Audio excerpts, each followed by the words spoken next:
In the heart of the 18th century, the world was on the brink of a transformation that would redefine society as it was known. This era, nestled between the final echoes of the Enlightenment and the burgeoning Industrial Revolution, was a time of remarkable invention and relentless progress. It was a world populated by bustling towns transforming into industrial cities, where the clamor of human ambition met the whirring of machines.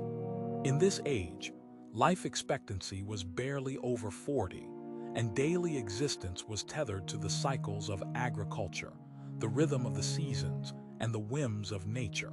About half of all people worked in agriculture, their lives dictated by the sun and weather, living in small villages scattered across the countryside. Beds were shared among family members, warmth from a single hearth sufficed for heat, and food was whatever could be grown or traded in nearby markets. Life in these villages was a tapestry of shared labor and communal endeavor. Each person had a role that contributed to the survival and prosperity of the community. Farmers tilling the fields at dawn, their backs hunched against the weight of traditional ways. Blacksmiths forging tools in smoky workshops, the clang of hammer on anvil echoing through narrow alleys. Women tending to homes, meadows, and children, weaving not just cloth but the social fabric of village life. Yet, juxtaposed against the nostalgic beauty of this pastoral life, were the stark realities of a society beginning to strain under its limitations. Work was physically demanding, and most men and women labored through long days from sunrise to sunset. Health care was rudimentary, relying on folk remedies and rudimentary surgeries often administered by barbers who doubled as surgeons. Education was a privilege few could afford, primarily reserved for the affluent who might send a son to a university to study theology or philosophy. Change, however, was afoot. This was an age that saw the birth of factories, places where machine and man began to converge in a union that would design the future. Among these was a transformative marvel of engineering, the steam engine, invented in its practical form by James Watt in 1769. This invention, initially intended to pump water out of coal mines, soon found a multitude of applications, revolutionizing everything from textile production to transportation. With steam, time itself seemed to fragment. Ships powered by steam engines drastically reduced the time it took to cross oceans, knitting together the world's economies and cultures with threads of commerce and communication. Railroads, too, leaped into existence, stretching steel veins across nations, drawing cities close and making the countryside a passageway instead of an end place. Within these vessels, passengers were whisked from one location to another at speeds previously unimaginable, their journeys not weeks, but mere days or hours, altering perceptions of distance and opportunity. In bustling industrial centers like Manchester or Birmingham, life was kaleidoscopic and frenetic. Workers flooded into these cities seeking better opportunities born from mechanization. These urban areas, however, were a double-edged sword. For the artisan who once lent intricate designs to fabric by hand, the repetition of factory machines threatened obsolescence even as it promised efficiency and prosperity. Yet, despite this looming threat to tradition, many adapted, learning new skills to operate the very machines that challenged their craft. Across these cities, the juxtaposition of wealth and poverty was blatant.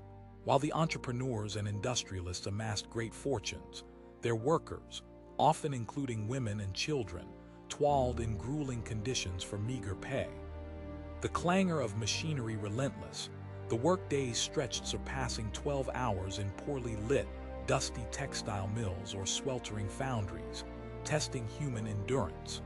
Safety standards were largely absent, with injuries commonplace and lives often weighed against the cost of replacing machinery parts. The rise of the steam engine not only powered factories, but also led to the emergence of a new socio-economic class, the industrial working class. These were people who lived in cramped rows of terraced houses close to their place of work, connected by cobbled streets and shared pipelines that delivered basic necessities if available Water was pumped into houses by manual effort, and sewer systems were rudimentary, contributing to the squalor and rampant disease outbreaks in these rapidly expanding cities. In this new world carved by coal and steam, social hierarchies began to subtly shift. While the upper echelons of society still wielded influence through land ownership and traditional titles, power was slowly slipping into the hands of those who could control production.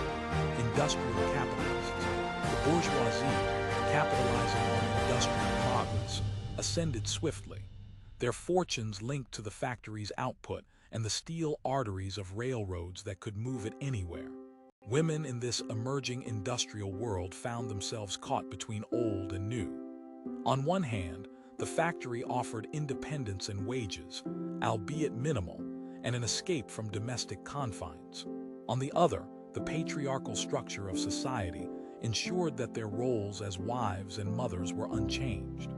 Few women could ascend to positions of power, but those that did began to agitate subtly for rights that would take another century to crystallize into tangible gains. Culturally, the age was vibrant as well, with an explosion of artistic expression and scientific curiosity. It was a time when painters began exploring scenes of modern life with nouvelle techniques that captured the spirit of bustling cities and pastoral backgrounds alike. When writers like Charles Dickens began chronicling the lives of people subjected to these transformations en masse.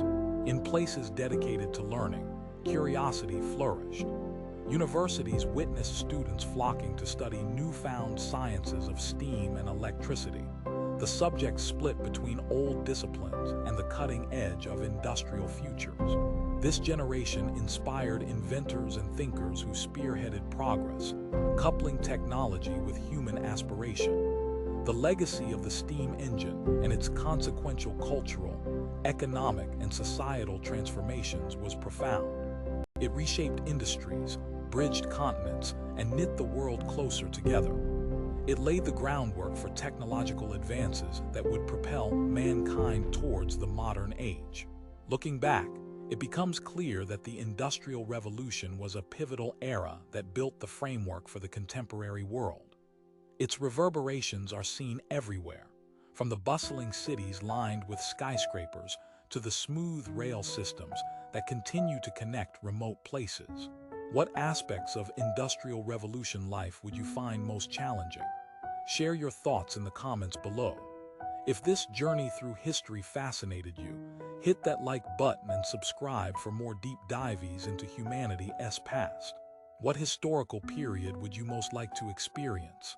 Let us know, and remember, understanding our past helps us navigate our future.